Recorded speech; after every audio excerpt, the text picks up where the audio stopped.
அமரர் கல்கியின் சிவகாமியின் சபதம் பாகம் 3 17ஆம் அத்தியாயம்.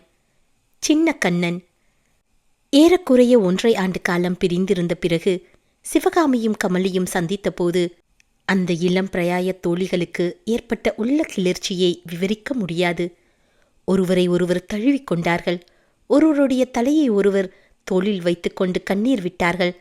விம்மி அழுதார்கள். திடீரென்று சிரித்தார்கள்.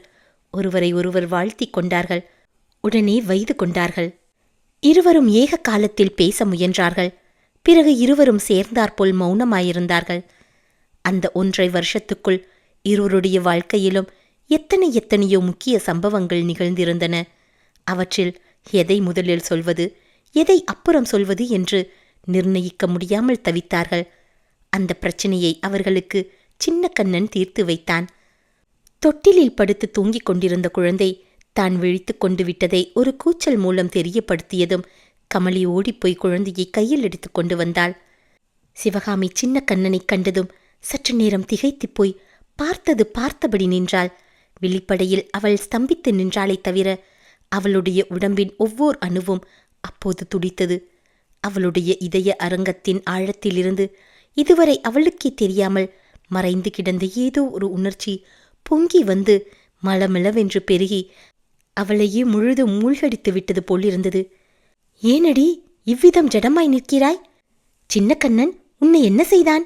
இவன் பேரில் உனக்கு என்ன கோபம் என்று கமலி கேட்டதும் சிவகாமி இந்த பூ உலகத்திற்கு வந்தாள். கமலி, இவன் யாரடி? எங்கிருந்து வந்தான்? எப்போது வந்தான்? என்னிடம் வருவானா என்று சிவகாமி குழறி குழறி பேசிக்கொண்டே இரு கைகளையும் நீட்ட குழந்தையும் சிவகாமியின் முகத்தை தன் அகன்ற கண்கள் இன்னும் அகலமாக விரியும்படி பார்த்து கொண்டே அவளிடம் போவதற்காக கைகளையும் கால்களையும் ஆட்டிக்கொண்டு பிரயத்தனப்பட்டது. உன்னிடம் வருவானா என்றா கேட்கிறாய்? அதற்குள் என்னமோ மாயப்பொடி போட்டு விட்டாயே. கள்ளி, மாமல்லருக்கு போட்ட மாயப்பொடியில் கொஞ்சம் மிச்சம் இல்லாமல் போகுமா என்ன என்று சொல்லி சிரித்துக்கொண்டே கமலி குழந்தையை சிவகாமியிடம் கொடுத்தாள்.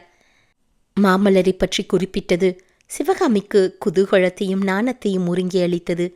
அவள் குழந்தையை கையில் வாங்கி மூக்கும் விழியும் கன்னமும் கதுப்புமாயிருந்த அதன் முகத்தை பார்த்து கொண்டே, ஆமாடி அம்மா, ஆமாம், நீ கண்ணனுக்கு போட்ட மாயப்பொடியில் கொஞ்சம் மீந்து கொடுத்ததைத்தானே நான் மாமல்லருக்கு போட்டேன். பார், அப்படியே அப்பாவின் முகத்தை உரித்து வைத்தது போல் இருக்கிறது. கமலி, இவன் அப்பா எங்கே என்று கேட்க கமலி, இது என்ன கேள்வி? மாமல்லர் எங்கே இருக்கிறாரோ அங்கேதான் இவன் அப்பா இருப்பார் என்றாள். ஓஹோ, அப்படியானால் அண்ணனும் இன்று அரண்மனையில்தான் இருந்தாரா? சபையில் என்னுடைய நாட்டியத்தை பார்த்திருப்பார் அல்லவா? நீ ஏனடி வரவில்லை என்று சிவகாமி கேட்டதும் கமலி, என்ன தங்கச்சி உளறுகிறாய்? உன் அண்ணனாவது நாட்டியம் பார்க்கவாவது உனக்கு தெரியாதா என்ன? மாமல்லர்தான் தெற்கே பாண்டியனோடு சண்டை போடுவதற்கு போயிருக்கிறாரே என்றாள்.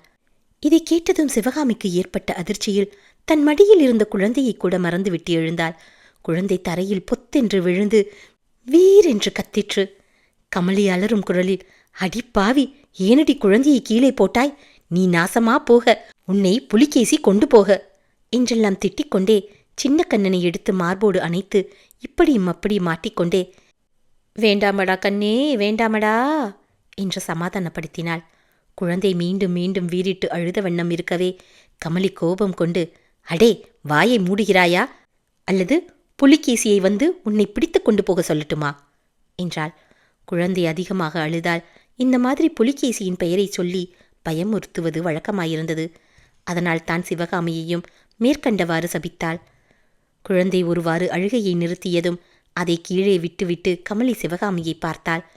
அவளுடைய திகைப்பை கவனித்துவிட்டு, தங்கச்சி, மாமல்லர் பாண்டியனோடு யுத்தம் செய்ய போயிருப்பது உனக்கு தெரியாதா என்ன என்று கேட்டாள். தெரியாதக்கா என்று சிவகாமி உணர்ச்சி பொருந்திய கம்மிய குரலில் கூறினாள். தான் சபையில் நடனமாடிய போது மாமல்லர் எங்கேயோ மறைவான இடத்திலிருந்து பார்த்து கொண்டிருப்பார் என்று எண்ணியதை நினைத்து ஏமாற்றம் அடைந்தாள். ஆம், கமலி சொல்வது உண்மையாகத்தான் இருக்க வேண்டும். மாமல்லர் மட்டும் இங்கு இருந்திருந்தால் அந்த காட்டுப்பூனையின் முன்னால் தன்னை ஆட்டமாடச் சொல்லி பார்த்து கொண்டிருப்பாரா? மாமல்லர் இல்லாத சமயத்தில் புலிகேசியின் முன்னால் தான் ஆடியதை நினைத்தபோது சிவகாமிக்கு இப்போது அசாத்திய வெட்கமாயிருந்தது. மகேந்திர பல்லவர் மீது கோபமாய் வந்தது. மாமல்லர் இல்லாத போது அவர் இல்லை என்ற தைரியத்தினாலேயே சக்கரவர்த்தி தன்னை புலிகேசியின் முன்னால் ஆடச் சொல்லி அவமானப்படுத்தியிருக்கிறார். இத்தகைய குழப்பமான எண்ணங்கள் சிவகாமியின் உள்ளமாகிற ஆகாசத்தில் குமுறி எழுந்தன. திடீரென்று மின்னலைப் போல் ஒரு எண்ணம் தோன்றி குழப்பமாகிற கரிய இருளை போக்கியது. அந்த மின்னல் ஒளியிலே அவள் கண்டு தெரிந்து கொண்ட விஷயம், தன்னை கெடுப்பதற்கு மகேந்திர பல்லவர் செய்த சூழ்ச்சி எவ்வளவு பயங்கரமானது என்பதுதான்.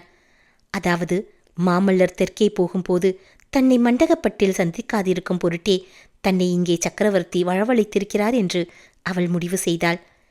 சிவகாமியின் முகத்தோற்றத்தையும் அவளுடைய கண்களில் ஜொலித்த கோபக்கண்ணலையும் கவனித்த கமலி சிறிது நேரம் தானும் வாயெடுத்து போய் நின்றாள்.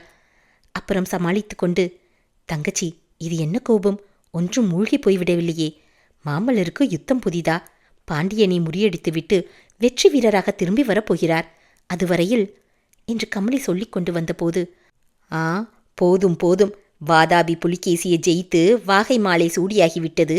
பாண்டியனை ஜெயிப்பதுதான் மிச்சம். போடி அக்கா போ. இந்த பல்லவ குலத்தாரைப் போல் மானம் கெட்டவர்களை நான் கண்டதும் இல்லை, கேட்டதும் இல்லை என்றாள் சிவகாமி. கமலிக்கு தூக்கி வாரி போட்டது. இது என்ன இவள் இப்படி பேசுகிறாள்? சூரியனிடம் காதல் கொள்ள துணிந்த பனித்துளிக்கு ஒப்பிட்டு தன்னைத்தானே எத்தனையோ தடவை நொந்து கொண்ட சிவகாமிதானா இவள்? குமார பல்லவரின் ஒரு கடைக்கண் நோக்குக்காக தன் உயிரையே கொடுக்க சித்தமாயிருந்த சிவகாமிதானா இவள்? இப்படி கமலி எண்ணி வியந்து கொண்டிருந்த போதே சிவகாமியினுடைய முகப்பாவம் மாறியது. கமலியின் கழுத்தை கட்டிக்கொண்டு, அக்கா, ஏதோ பிதற்றுகிறேன், மன்னித்துவிடு. எல்லாம் விவரமாக சொல்லு. மாமல்லர் எப்போது யுத்தத்துக்கு போனார்? வாதாபி சக்கரவர்த்தி காஞ்சி வருவதற்கு முன்னாலா, அப்புறமா? அவருடன் அண்ணனைத் தவிர இன்னும் யார் யார் போயிருக்கிறார்கள்? எல்லாம் விவரமாக சொல்லு. போகும்போது அண்ணன் உன்னிடம் என்ன சொல்லிவிட்டு போனார்? என்னை இங்கே சக்கரவர்த்தி நாட்டியமாட வரவழைக்கப் போவது அவர்களுக்கு தெரியுமா? சொல்லு அக்கா, ஏன் மௌனமாயிருக்கிறாய்? என் பேரில் உனக்கு கோபமா? என்று கேள்விகளை மேலும் மேலும் அடுக்கிக் கொண்டே போனாள். அதன் பேரில் கமலியும் தனக்கு தெரிந்த வரையில் கூறினாள். சிவகாமி நாட்டியமாடுவதற்காக வரப்போகும் செய்தி யுத்தத்துக்கு போனவர்களுக்கு தெரிந்திருக்கவே நியாயமில்லை என்றும் தனக்கே இன்றுதான் தெரியும் என்றும் சொன்னாள். எல்லாவற்றையும் கேட்டுவிட்டு சிவகாமி, அக்கா, நீ ஒன்றும் தப்பாக நினைத்து கொள்ளாதே. உன்னை நான் பார்த்து எத்தனையோ நாளாயிற்று. உன்னோடு பேசுவதற்கு எத்தனையோ விஷயங்கள் இருக்கின்றன. உன் குழந்தை இந்த கண்மணியோடு எத்தனை யுகம் கொஞ்சினாலும் எனக்கு ஆசை தீராது. ஆனாலும் இப்போது இங்கே இருப்பதற்கில்லை. மண்டபப்பட்டுக்கு உடனே புறப்பட்டு போக வேண்டும். அப்பாவிடம் இதோ சொல்லப் போகிறேன் என்றாள். 17ஆம் அத்தியாயம் நிறைவு பெற்றது. 18ஆம் அத்தியாயம். புலிகேசிக்கு தெரியுமா? மறுநாள் மாலை கண்ணபிரானுடைய வீட்டுக்கூடத்தில் ஆயனர், சிவகாமி, கமலி, கமலியின் மாமனார் ஆகியோர் அமர்ந்து பேசிக் கொண்டிருந்தார்கள். புலிகேசியும் மகேந்திர பல்லவரும் நகர்வலம் வந்தது பற்றியும், அவர்கள் வடக்கு கோட்டை வாசலில் ஒருவருடன் ஒருவர் விடைபெற்று கொண்ட காட்சியை பற்றியும், புலிகேசி அக்கோட்டை வாசல் வழியாக வெளியேறியது பற்றியும் யோகி அசுவபாலர் மற்றவர்களுக்கு சொல்லிக் கொண்டிருந்தார். புலிகேசி காஞ்சிக்கு விஜயம் செய்த நாளிலிருந்து அந்த யோகி தமது யோகஸ்தானத்தை அடியோடு மறந்து நகரில் நடந்த களியாட்டங்களில் ஈடுபட்டிருந்தார் என்பதையும் இங்கே குறிப்பிட வேண்டும். மேற்படி பேச்சுக்கு இடையிடையே அங்கே தவழ்ந்து வட்டமிட்டு கொண்டிருந்த சின்னக்கண்ணன் அவர்களுடைய கவனத்தை கவர முயற்சி செய்தான். கமலியும் அவனுடைய நோக்கத்துக்கு துணை செய்கிறவளாய் பேச்சை மறித்து சின்னக்கண்ணனுடைய பிரதாபங்களை அவர்களுக்கு எடுத்துச் சொல்லிக் கொண்டிருந்தாள். அப்போதெல்லாம் அசுவபாலர் அவளை, ஐயோ பைத்தியமே, இப்படியும் ஒரு அசடு உண்டா என்று சொல்லும் தோரணையில் பார்த்துவிட்டு மேலே தமது வரலாற்றை தொடர்ந்தார். எல்லாம் முடிந்ததும் சிவகாமி, மாமா, வாதாபி சக்கரவர்த்தி தான் போய் தொலைந்து விட்டாரே, கோட்டை கதவுகளை இனிமேல் திறந்து விடுவார்கள் அல்லவா என்று கேட்டாள். எல்லாம் நாளை மறுநாள் தெரிந்துவிடும் அம்மா. எனக்கென்னவோ அவ்வளவு நம்பிக்கை ஏற்படவில்லை. அந்த வாலாபி சல்லுக்கனுடைய முகத்தில் 10 நாளாக இருந்த முகமலர்ச்சியை இன்று காணோம். பல்லவரிடம் விடைபெற்று வெளியே போகும் சமயத்தில் முகத்தை கடுகடு வென்று வைத்துக் கொண்டிருந்தான். அந்த ராஷதன் என்ன செய்கிறானோ என்னவோ. அப்படி என்ன செய்து விடுவான் என்று சிவகாமி கேட்டாள். மறுபடியும் அவன் கோட்டையை முற்றுகை போடத் தொடங்கலாம், அல்லது கோட்டையை தாக்கி பிடிக்க முயலலாம். அப்படியெல்லாம் செய்வார்களா என்ன?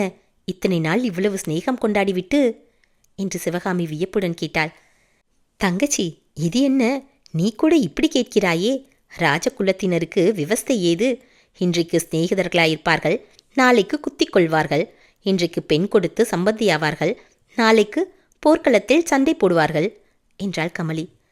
ஆயனர் அசுவபாலரை பார்த்து, வாதாபி அரசருக்கு என்ன கோபமாம், ஏதாவது தெரியுமா என்று கேட்டார். சலுக்கனும் பாண்டியனும் சிநேகிதர்களாம். கொள்ளிடக்கரையில் 2 பேரும் ரொம்ப உறவு கொண்டாடினார்களாம். சலுக்கன் இங்கே வந்திருக்கும்போது மாமல்லர் பாண்டியன் மீது படையெடுத்துச் சென்றதில் இவனுக்கு கோபம் என்று சிலர் சொல்கிறார்கள். இன்னும் ஒரு அபிப்பிராயம் என்ன தெரியுமா என்று அசுவபாலர் நிறுத்தினார். என்ன சொல்லுங்களேன் என்றார் ஆயனர். சிவகாமியின் நடனத்தை பார்த்துவிட்டு மயங்கிப் போய் வாதாபி அரசர் சிவகாமியை தன்னுடன் அனுப்பும்படி கேட்டாராம்.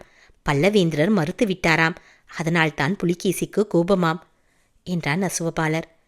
அவன் நாசமா போக, அவன் தலையில் இடி விழ என்றாள் கமலி அழுத்தம் திருத்தமாக. அப்போது, ஆஹா, இவ்வளவு திவ்யமான ஆசீர்வாதம் யார் வாயிலிருந்து வருகிறது என்று ஒரு குரல் கேட்டதும் அனைவரும் திடுக்கிட்டு எழுந்து நின்று குரல் வந்த பக்கத்தை பார்த்தார்கள். அந்த கம்பீரமான குரல் சின்ன கண்ணனுடைய கவனத்தை கூட கவர்ந்து விட்டதாக தோன்றியது.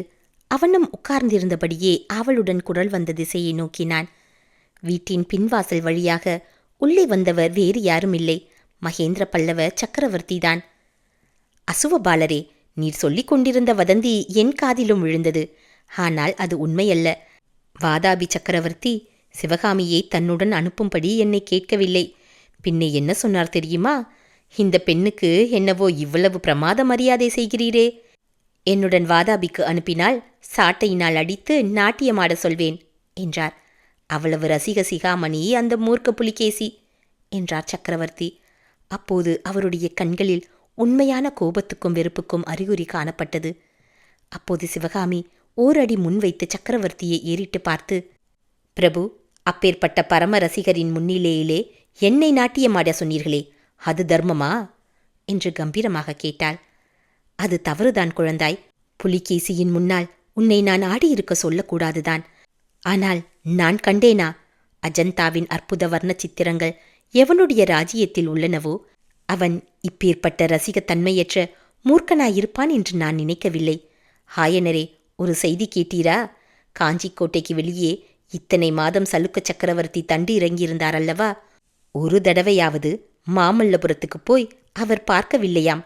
நான் கேட்டதற்கு, உயிருள்ள மனிதர்கள் இருக்கும்போது வெறும் கல் பதுமைகளை யார் போய் பார்த்து கொண்டிருப்பது என்று விடை சொன்னார். இது மட்டுமா? அஜந்தாவிலே அப்படி என்ன பிரமாதமாயிருக்கிறது? சுவரில் எழுதிய வெறும் சித்திரங்கள்தான் என்றார். இப்பேற்பட்ட மனுஷரிடம்தான் அஜந்தா வர்ண ரகசியத்தை அறிந்து வரும் பொருட்டு நாகநந்தியின் ஓலையுடன் பரஞ்சோதியை நீர் அனுப்பி வைத்தீர். உமக்கு அது ஞாபகம் இருக்கிறதா என்று மகேந்திர பல்லவர் ஆயனரை நோக்கி கேட்டார். ஆயனருக்கு அப்போது உண்டான அளவு கடந்த ஆச்சரியத்தை அவருடைய முகக்குறி காட்டியது. பல்லவேந்திரா, உண்மையாகவா? வாதாபி சக்கரவர்த்திக்கா நாகநந்தி ஓலை கொடுத்து அனுப்பினார்? இது தங்களுக்கு எப்படி என்று தயங்கினார். எப்படி தெரிந்தது என்று தானே கேட்கிறீர்? ஓலையை நானே படித்து பார்த்தேன். ஆனால் நாகநந்தி ரசிகர், இந்த மூர்க்க புலிகேசியை போன்றவர் அல்ல. அவர் என்ன எழுதியிருந்தார் தெரியுமா? சைனியத்துடன் சீக்கிரம் வந்து பல்லவ ராஜ்யத்தையும் காஞ்சி சுந்தரியையும் நீ கைப்பற்றிக்கொள், சிவகாமியை மட்டும் எனக்கு கொடுத்துவிடு என்று எழுதியிருந்தார். எப்படி இருக்கிறது விஷயம்? ஆயனரே, உம்முடைய அத்தியந்த சிநேகிதர் நாகநந்தியினால் இந்த பல்லவ ராஜ்யத்துக்கு எப்பேற்பட்ட ஆபத்து வருவதற்கு இருந்தது தெரியுமா என்றார் சக்கரவர்த்தி. ஆனால் ஆயனரோ சக்கரவர்த்தி கடைசியாக கூறிய வார்த்தைகளை கவனித்தவராக காணப்படவில்லை. வேறு ஏதோ யோசனையில் ஆழ்ந்தவராக காணப்பட்டார். ஆஹா, புத்த பிக்ஷு கொடுத்த ஓலை வாதாபி சக்கரவர்த்திக்கா? அப்படியானால் அஜந்தா வர்ண ரகசியம் புலிகேசி மகாராஜாவுக்கு தெரியுமா என்று தமக்கு தாமே மெதுவான குரலில் சொல்லிக் கொண்டார்.